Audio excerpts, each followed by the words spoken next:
City leaders say they learned some lessons after last year's back-to-back hurricanes. Now, they're adjusting and accelerating their flood mitigation plans to be more prepared for this upcoming hurricane season, which begins in a couple of weeks.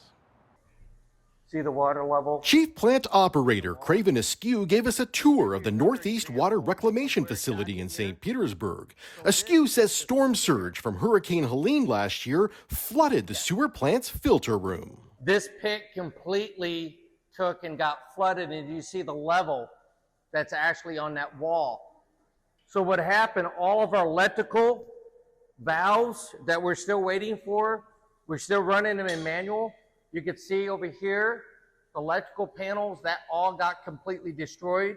Askew says for the first time ever, they had to shut down the plant for nearly 24 hours to prevent their electrical equipment from being ruined. Now a $70 million project to elevate that critical equipment is being fast-tracked. So you can see an example of the lower elevation of the old buildings at this elevation compared to the new elevations that we have increased up due to the flood. The city's also flood-proofing buildings with water-resistant coating, installing new pump stations and generators. Last year during the storms, Mayor Welch said the city was responding to a decades-long vulnerability at the sewer plants. The Northeast Plant Upgrade Project began in 2022. Mayor Welch now says they're addressing the problem in real time.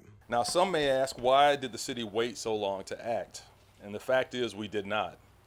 These projects were already in the pipeline based upon the best available science and projections at the time. What we've done is take aggressive action to accelerate these projects based on our updated data and our experience with our current realities. The mayor says the current plan calls for spending $545 million in additional investments over 5 years. Public Works Administrator Claude Tankersley says he wants to build a wall around an 11-foot elevated platform for generators that'll be 15 feet high. That was Hurricane Milton's projected storm surge, which forced a second shutdown of the sewer plant last year. Ultimately, our goal is not have to just shut down during a storm that it would be similar to what we saw in Milton or Helene. It's all part of the St. Pete Agile Resilience Plan, which offers a bold approach to strengthening the city's infrastructure. You can see how high this is on the elevation.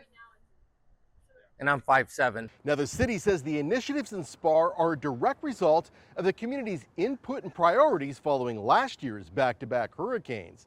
The city also says in the past 9 years, they spent nearly $1 billion in resiliency projects. In St. Petersburg, Josh Rojas, Spectrum News.